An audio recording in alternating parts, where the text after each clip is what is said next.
Assalamualaikum dan selamat kembali ke FTV. Hari ini kita bersama dengan Honda City generasi terbaru. Model baru ni dia punya biggest criticism lah yang kebanyakan orang tengok ialah kereta ni dia orang tak nampak muda sangat macam dulu. Kalau sebelum ni Honda punya reka bentuk semua sangat ranggi tetapi kali ini generasi ke sekarang ni tak kira sama ada Civic yang baru ke ataupun yang ini, dia nampak lebih tenang, lebih anggun dan lebih matang. Dan ini ada orang rasa macam tak berapa syok tengok lah. Tapi pada saya rasa reka bentuk yang sebegini akan tahan lebih lama lah, tak lapuk ditelan masa.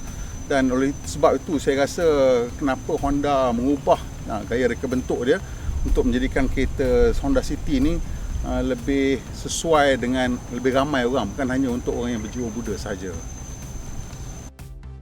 Sekarang ni bila kita tengok Honda City yang terbaru ni, dia punya tahap teknologi yang ditawarkan, ada cruise control, ada all sorts of safety features yang ada dalam kereta ni, termasuklah pelbagai-bagai lah, lane keeping semua ada, rear cross traffic alert, semuanya ada dalam kereta ni. Dan juga kita tengok dia punya build quality sekarang kereta ni dalam cabin tu sekarang dengan dia punya two-tone finish, bahan-bahan yang digunakan, ada kulit dekat armrest, kursi, dia punya tahap quality dia dah hampir sama dengan Honda Civic. Dan juga dia punya ruang kabin untuk kereta ni, saya rasa ruang kabin Honda City memang salah satu dia punya strong suit lah ataupun dia punya kekuatan dia. Dan kali ni pun tetap lagi dengan ruang kabin yang lapang dan reka bentuk kabin tu pun semakin cantik. Tak tahu, mungkinlah faktor umur saya, tapi saya kadang-kadang nampak sesetengah reka bentuk Honda tu terlalu canggih dan terlalu ranggi. Tapi sekarang kali ni saya rasa kelihatan lebih tenang dan lebih terletak je segala-galanya. Cuma saya faham ramai orang muda mengkritik gaya reka bentuk Honda generasi yang sekarang ni, termasuk Honda Civic yang baru yang belum sampai Malaysia lagi, dan juga yang ni pasal dia punya rupa dah lebih kurang telur ataupun punya lenggok dia pun sama lebih kurang dia nampak macam lebih untuk keluarga. Jadi kalau kita tengok Honda City kali ni saya nampak ada ciri terakhir lah, iaitu yang Honda masih gunakan daripada generasi sebelumnya, iaitu chrome bar yang besar dekat grill ni. Jadi chrome bar yang besar dekat grill ni adalah salah satu ciri reka bentuk Honda yang sampai ke sudah saya suka sikit nak faham lah. Tetapi bila kita tengok keseluruhannya, sekarang ni dia nampak lebih lembut lagi, dan antara sebab kenapa dia nampak lebih lembut pasal dia menggunakan clamshell bonnet yang lebih tinggi sikit. Jadi bentuk dia dah tak begitu ngoncong sangat lah, dia lebih bulat sikit lah, lebih more rounded look. Dan juga kita tengok dia punya reka bentuk tepi dia dah semakin kemas dan tak begitu banyak sangat perincian yang terlalu menonjol.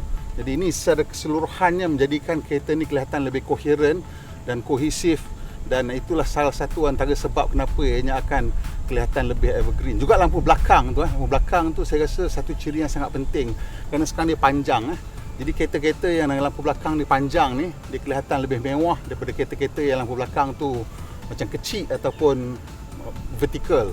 Jadi dengan lampu yang horizontal dan calmer surfaces, memang itulah dia reka bentuk untuk kereta-kereta yang lebih mewah, dan inilah image yang Honda cuba tunjulkan untuk Honda City generasi terbaru ni.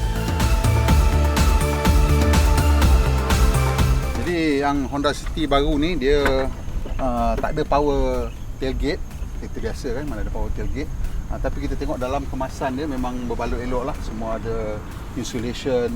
Dan yang ciri saya suka untuk yang terbaru ni ialah untuk turunkan seat barisan kedua ni, kita tak perlu fiddle kat sana untuk selalunya kereta yang kelas ni kita kena tarik kat sana, ini menyusahkan kita pasal bila kita dah nak angkat barang, masa tu dah nak kena buka pintu belakang, tak payah. Yang sekarang ni kita boleh tarik di sini je, dia akan jatuh. Tapi dia loosen ni, kena tolak lah.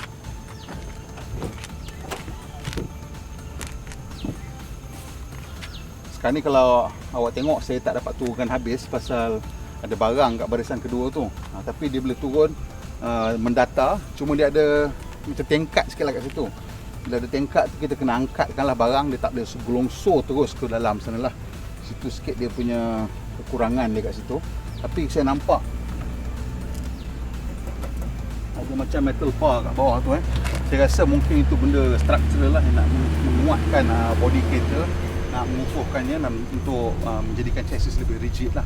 Dan di kat bawah ni kita tengok ada satu ruang yang agak besar di mana dia mereka meletakkan space saver spare. boleh masuk full size spare. Saya rasa tapi dia letak spaceable spare, jadi kalau awak nak letak barang-barang kecil-kecil kat bawah ni boleh lah. Sebagai contoh tengok dia ada macam kaki ni kan, kalau awak nak sorok benda lah kat bawah ni, mungkin back camera ke apa ke, barang-barang berharga, kalau orang pecah kereta dia tak jumpa, boleh sorok kat bawah ni lah. Pasal memang ada ruang yang agak banyak juga untuk kita letak barang kat bawah ni. Sini juga ada dia punya tool set, safety triangle dengan dia jet kat bawah ni.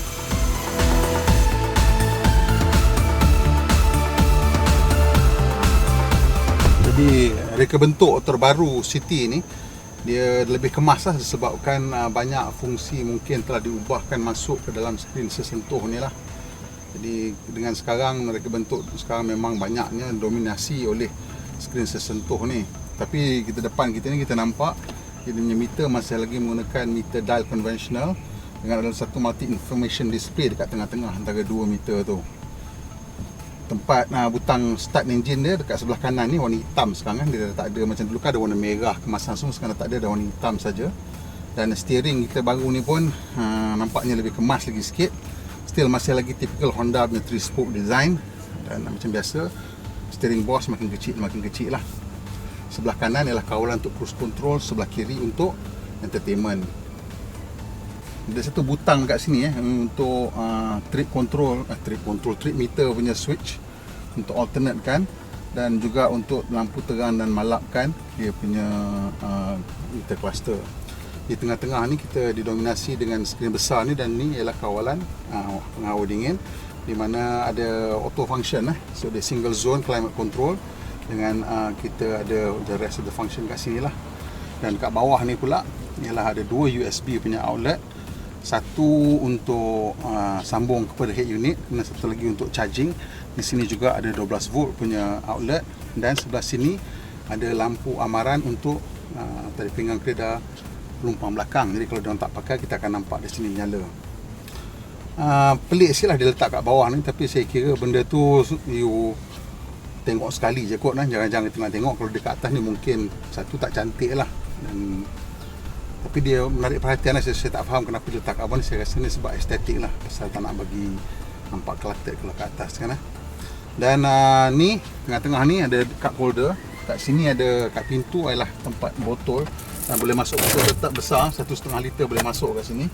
So untuk saya kalau kereta boleh masuk 1.5 liter kira menang lah.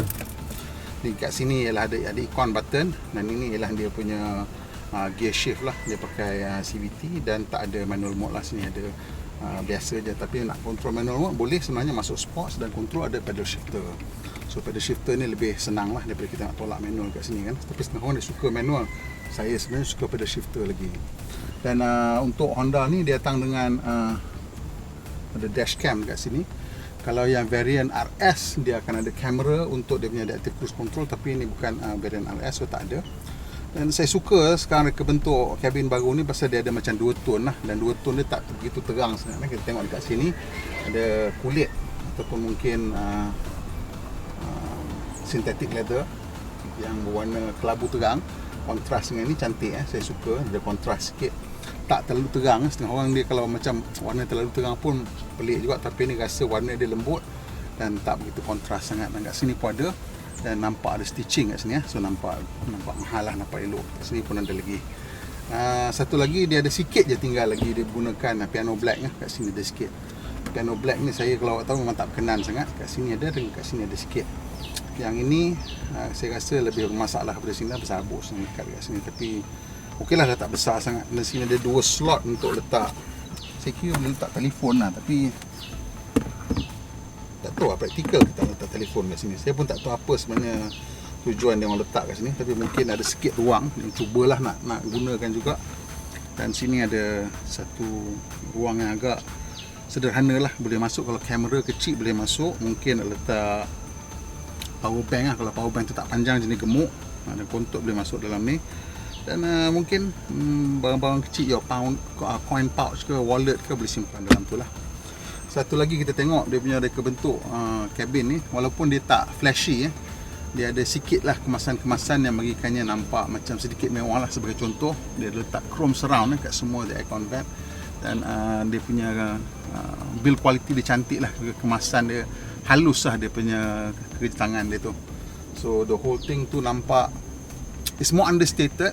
Saya tahu saya banyak kali kata elegan. Mungkin orang kata alah itu semua boring ke apa, saya tak tahu, tapi saya rasa kereta ni nampak lebih terletak sekarang. Apabila tidak dulu tu dia macam terlalu cuba try hard sangat lah nak bagi nampak macam canggih. Sekarang dah tak dah, dia nampak okey dah. Satu lagi ergonomik sebelum kita lupa ergonomik. Ni typical cara saya test ergonomik. Saya dah pandu, ini dudukan saya dah betul. Pasal steering ni boleh laraskan ketinggian, capaian. So ni kalau saya boleh hantar, tengok betul dah, ngam terbaik dah saya punya kedudukan tangan saya. Dan bila saya duduk macam ni, saya boleh sentuh penghujung skrin ni tanpa mengangkat bahu saya. Jadi ini betul lah, dia punya ergonomik dia bagus.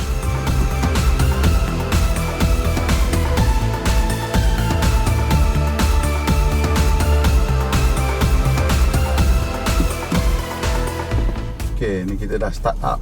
Dia punya start up sequence dia, kita tengok kat tengah-tengah ni dia tunjuk the usual function. Atas tu jam, speedometer, odometer, trip meter, dan bawah ni suhu luar, minyak dan juga fuel consumption, kilometer per liter sebelah kiri ni. Yang multi information display tu agak kecil lah. Dan ini saya nak tunjuk sebenarnya dia punya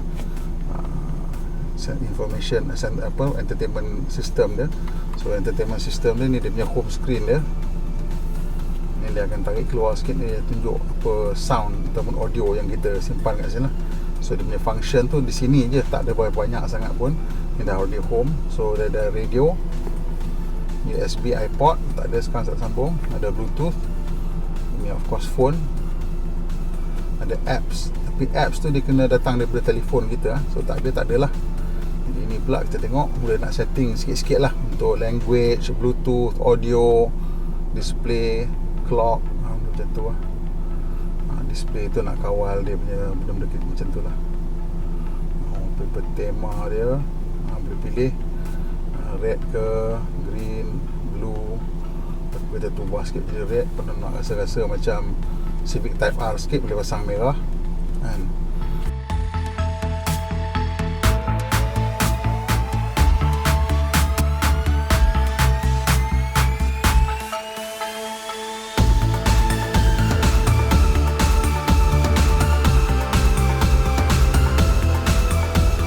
Ni ialah posisi kursi depan ni mengikut saya punya kedudukan. Dan awak tengok berapa banyak ruang, ada banyak ruang kat belakang ni. Anytime you duduk kat kursi belakang, you boleh letak awak punya penumbuk kat depan lutut awak tu. Maksudnya memang ruang tu tak menjadi isu langsung lah. Dan kereta ni cuma dia punya cerita dia ialah lantai depan tu dia agak mendongak ke atas sikit lah. Jadi bila kita nak tolak kaki kita masuk ke bawah tu, dia akan sangkut sikit lah. Terutamanya bila saya dah turunkan kursi ni hampir ke bawah sekali. Kalau pemandu depan ni dia angkat kursi dia tinggi sikit, mungkin dia lebih rendah, dan memang kita letak kaki kita kat bawah kursi ni, dan memang langsung tak ada isu ruang. Ini ada sikit lah isu ruang, tapi itu pun tak menjadi masalah sangat lah. Dan entah for some strange reason lah, mungkin bukan bila dia punya lantai tu dia macam ni, dia naik ke atas sikit lah, dia macam sengit gitu. Jadi bila kita letak kaki tu memang elok je, dia punya sudut dia tu ngam-ngam dengan bila kaki kita letak kat situ. Dia it works quite well. Lepas tu dekat belakang ni kita tengok dia orang ada buat dua poket kat sini, agas untuk letak kita punya phone lah masa kita charging rasanya kan tapi untuk boleh sendat sikit macam tu. Kita ada dua power outlet kat sini, boleh pasang 12 volt punya outlet. Lepas tu ada USB adapter dan boleh charge kat sini. So ada dua slot kat sini So kita boleh letak dua peranti. Sebelah sana pun ada lagi dua slot. So boleh tak ada tempat nak letak lah. Dan kat sini pun ada pocket dan pouch dia nice lah, leather wrap lah. So kat belakang ni juga ada aircon vent.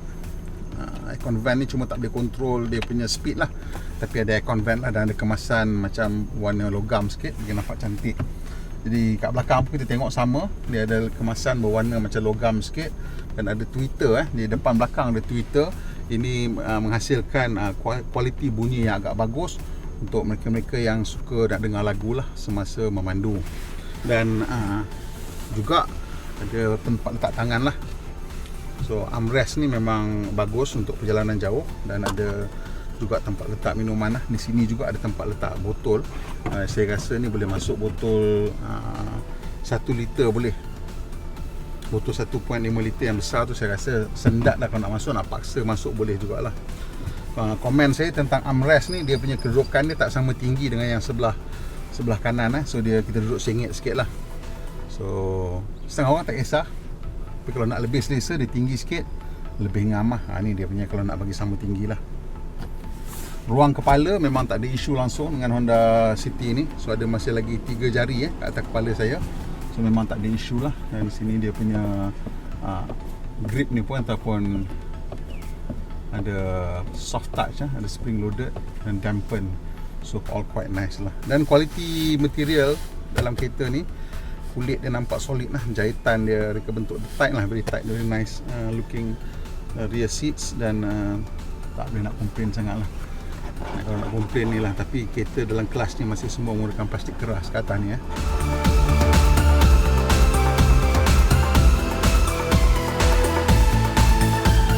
Okay, sekarang kita ada dalam kereta. Yang kuning ni ialah decibel meter.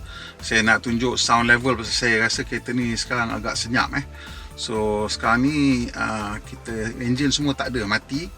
Tengok berapa dia punya level dia. Ni sekarang saya rasa sekitar 33 ada, 33 sampai 35. 31 tu satu tahap yang sangat senyap Kita tengok.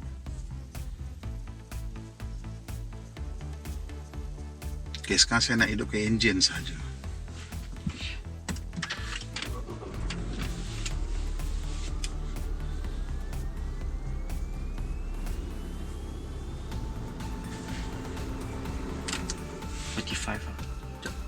The power of dreams.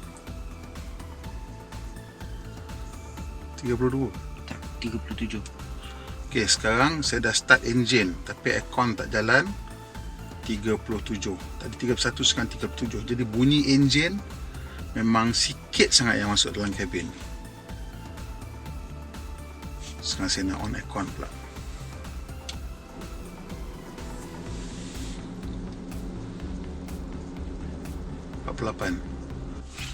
Okey.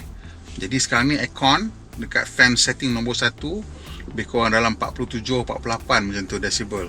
Still agak senyap. Okay, sekarang kita nak buat auto at suhu kiranya kat Malaysia ni kalau 23 tu selesa lah Letak auto suhu 23.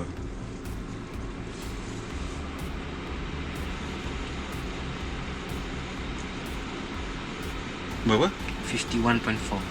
So at decibel at aircon 23, blower speed probably tu ni 4 lah. Ikut ni blower speed dia 4. So dia punya bunyi dia ialah 53. 51.4.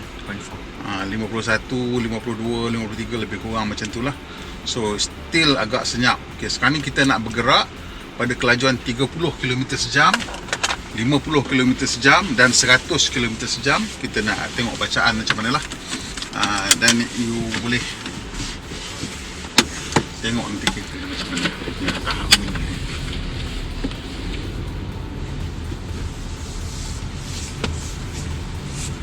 Jadi nak bagi speed tu konsisten, saya gunakan cruise control. Pasal kita dah ada cruise control, kita akan gunakan cruise control lah untuk maintain speed 30 tu. Sekarang ni kita tak boleh lagi nak maintain dalam jalan dalam sebukit macam ni. Kalau kita keluar sikit, kita akan try maintain 30 Sini jalan kualiti agak okey juga. So kita akan kira elok punya jalan. Bukannya jalan macam kalau dekat sana tempat jalan pecah-pecah kan. Ni kira pasal tahap bunyi dia berbeza-beza ikut jalan dan ikut ambient temperature. So dalam ni sekarang bercampur aircon, engine dan sekarang bunyi jalan masuk pula. Tadi kita bunyi bacaan tadi tak ada bunyi jalan, hanya bunyi engine dengan bunyi aircon. Okay, kita nak masuk 30 km sejam dan kita tengok dia punya tahap bunyi dia lah. 30 km sejam tu lebih kurang kelajuan maksima dalam kawasan perumahan. Berapa? 58 to 61. So pada 30 km sejam dia punya bunyi dia lebih kurang 58 sampai 61. Seterusnya saya ingat nak buat 50 tadi, saya rasa kita buat 70 lah, sebab 70 ataupun ialah lebih kurang kelajuan kita dalam bandar So kita set dekat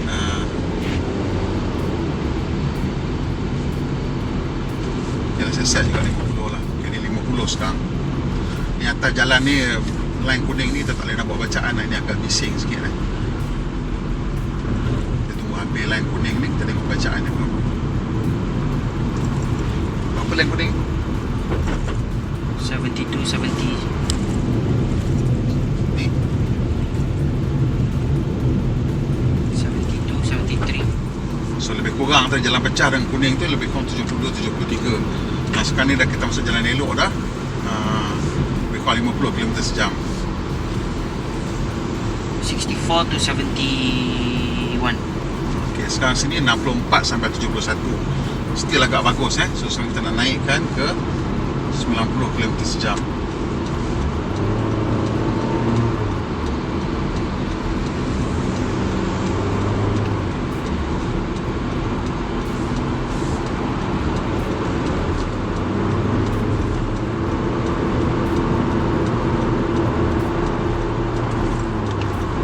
Okay, 90 km sejam.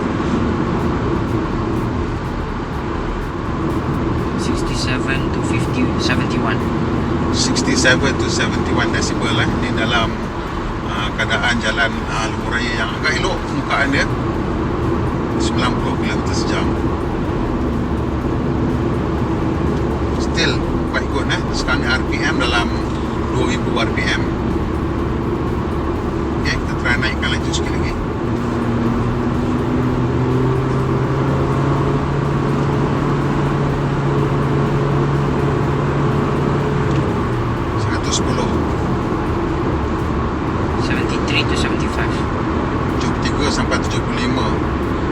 RPM masih lagi dekat dalam 2000 lebih kurang. Dia turun bukit sekarang dia naik balik sikit lah RPM tu.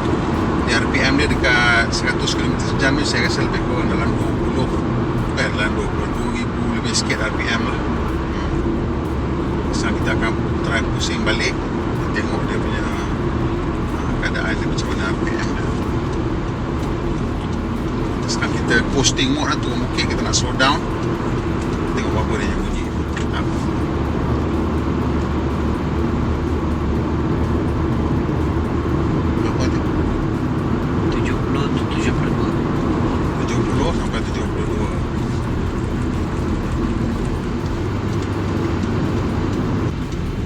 Kenapa saya letak kat sini? Sebab kat sini lah telinga kita dekat Jadi kita nak ambil bacaan paling dekat dengan telinga kita lah.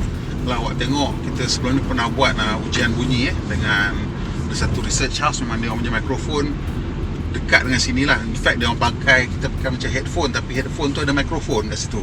So dia boleh ambil bacaan betul-betul dekat telinga kita. So jadi saya cubalah letak paling dekat sekali. Nak tengok bacaan yang kita dengar, bunyi yang kita dengar. Pasal kalau saya letak dekat depan ni, lagi kuat pasal dia bergema kat dalam ruang bucu tu.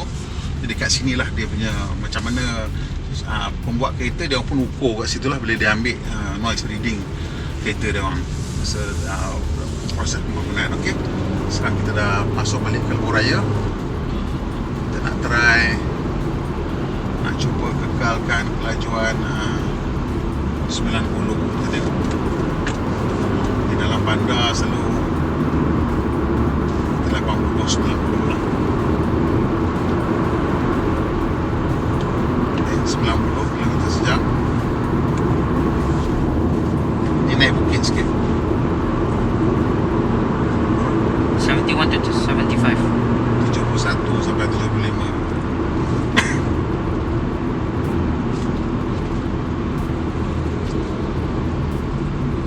Bunyi tu dia akan berbeza-beza ikut dengan keadaan jalan. Kadang-kadang jalan turun bukit dia perlahan sikit. Macam ni depan ni kita nak turun bukit dah.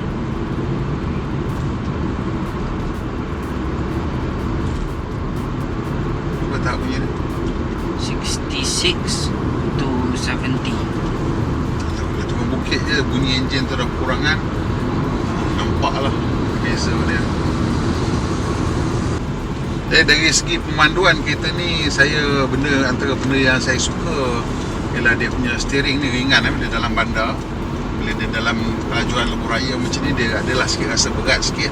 So dia punya balance tu pretty decent lah. So tak adalah kita rasa terlalu ringan bila kat atas lebuh raya dan terlalu berat bila atas jalan bandar dan kawasan perumahan, bila kita pandu perlahan lah. Bila nak reverse keluar parking ke masuk parking tempat sempit, rasa lega lah, steering ringan kan. Bawa pun seronok lah, perlahan pun okey, laju pun okey. Sekarang kita nak panjang bukit panjang bukit, saya set cruise control sini lebih kurang dalam 70. Lebih tinggi sikit. Sekarang ada motor bising kat sebelah kita ni. Baca kata apa?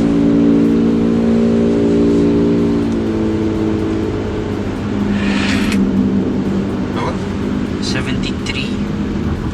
73 lebih. So motor tu memberi kesan So kalau terbaik untuk saya buat ukuran bunyi, sebenarnya kena bawa waktu tengah malam mana kereta tak banyak dan kita tahu dia punya permukaan jalan tu constant lah. Dan dekat sini saya tak ambil bacaan pasal banyak pecah-pecah jalan orang tengah buat construction So sini tak fair lah, kalau kita ambil reading dia memang tak fair lah. Section ni okey.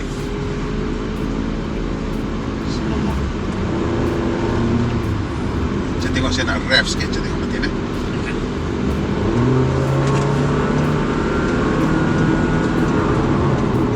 Berapa? 71 to 73. 71 to 73 tu naik RPM dah lebih pada 4,000 lah. 4,500 dah tadi. So depan ni kita ada bukit sikit. Saya nak try rev maksimum, tengok berapa bunyi dia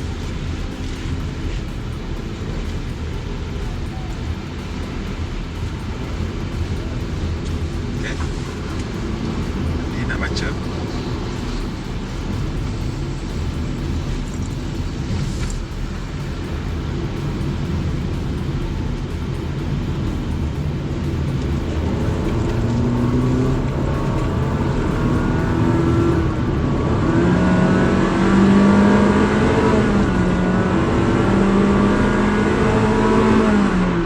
Berapa? 74 to 77. Jadi sebenarnya kereta yang mahal-mahal dia orang punya usaha utama dia pasal enjin moden sekarang dah memang agak senyap pun. Ialah paling utama sekali ialah cara nak kurangkan bunyi dan gegaran masuk daripada jalan lah. Iaitu sistem suspension, dia punya mounting dia. Pasal bunyi jalan tu memang yang intrusif yang masuk. Itu pasal pembuat tayar juga fokus kepada tahap bunyi yang dihasilkan oleh tayar mereka lah. Terus setengah orang kata tayar Michelin senyap kan, tayar Continental senyap ke whatever lah, I tak tahu lah, Yokohama bising, I tak tahu. Tapi memang setengah orang akan katakan kalau tayar tu getah dia keras, bunyi kuat sikit, dalam getah lembut, bunyi senyap sikit. Macam-macam teori lah.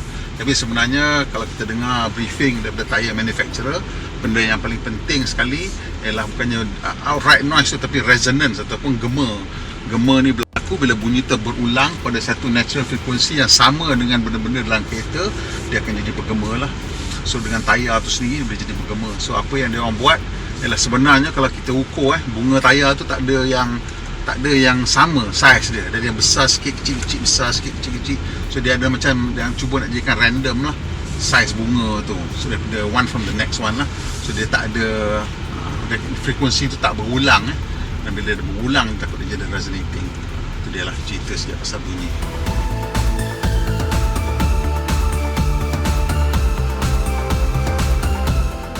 Sekarang masa untuk kita bagi skor pada Honda City ni 1.5 liter V ni.